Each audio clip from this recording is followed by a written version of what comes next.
क्या आपको पता है फेसबुक फाउंडर मार्क जकरबर्ग का IQ 152 है, एलॉन मस्क का IQ 165, एल्बर्ट आइंस्टाइन का IQ 160 और वहीं इंडिया की अनीक्षा दीक्षित का IQ 162, यानी आइंस्टाइन से भी 2 पॉइंट ज़्यादा। क्या आपको पता है आपका IQ कितना है? शायद नहीं। आज के वीडियो में हम आपको बताएंगे कि IQ कैसे कैलकुलेट करते हैं। अगर आप भी अपना IQ जानना चाहते हैं तो वीडियो को एंड तक देखकर सीख सकते हैं। तो आइए बताते हैं इस टॉपिक को और शुरू करते हैं ये वीडियो।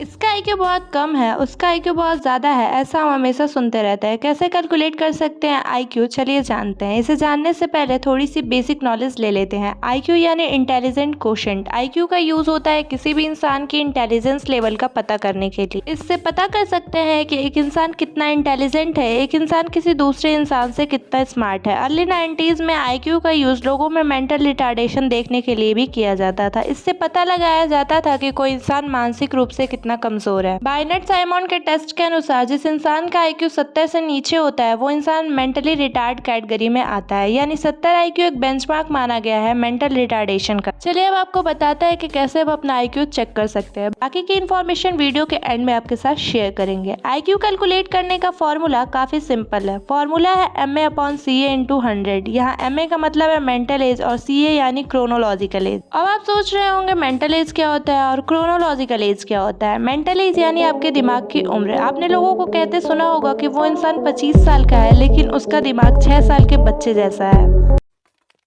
पापा, मामा, ये रोहित है। हेलो रोहित। Hello sir. आओ बैठो Rohit. Thank you ma'am. Rohit कुछ पियोगे? Tea, coffee? Bournvita. Bournvita? Bournvita? Bournvita? हाँ, चुस्ती फुर्ती और शक्ति के लिए बॉर्नवीटा बहुत जरूरी है।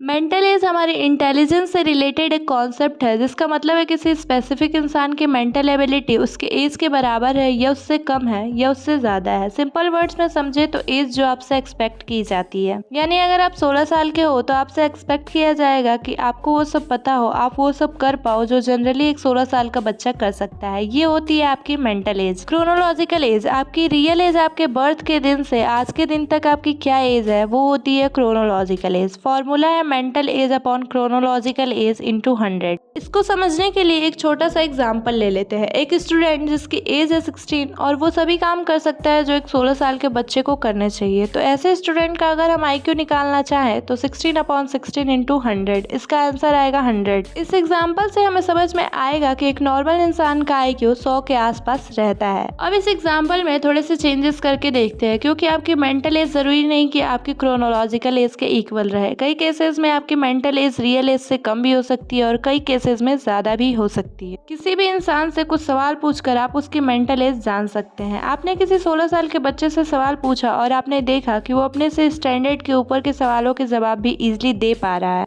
तो हमने पाया कि उसकी मेंटल एज 20 है, यानी उसकी मेंटल एज एक 20 साल के बच्चे के बराबर है। अब हम ऐसे स्टूडेंट का अगर IQ कैलकुलेट करेंगे तो 20/16 इंटू 100, इसका आंसर आएगा 125। उस स्टूडेंट का IQ होगा 125। तो हम कैसे पता लगाएंगे कि वो इंसान किस कैटेगरी में आता है? इसके लिए IQ को अलग अलग रेंज में क्लासिफाइड किया गया है। जैसे अगर किसी इंसान का IQ 130 या उससे ज़्यादा है तो वो आएगा वेरी सुपीरियर कैटेगरी में। अगर किसी इंसान का IQ 120 से 129 के बीच आता है तो वो इंसान आएगा सुपीरियर कैटेगरी में। ऐसे ही अगर कोई इंसान 110 से 119 के बीच में आता है तो वो इंसान आएगा हाई एवरेज कैटेगरी में। 90 से 109 के बीच में आने वाले लोग एवरेज कैटेगरी में आते हैं। 80 से 89 के बीच में आने वाले लोग लो एवरेज कैटेगरी में आते हैं। 70 से 79 के बीच में आने वाले लोग बॉर्डर लाइन कैटेगरी में और 69 से नीचे आने वाले लोग एक्सट्रीमली लो कैटेगरी में आएंगे। तो इस तरह से हम पता कर सकते हैं कि हमारा IQ कितना है और हम किस कैटेगरी में आते हैं।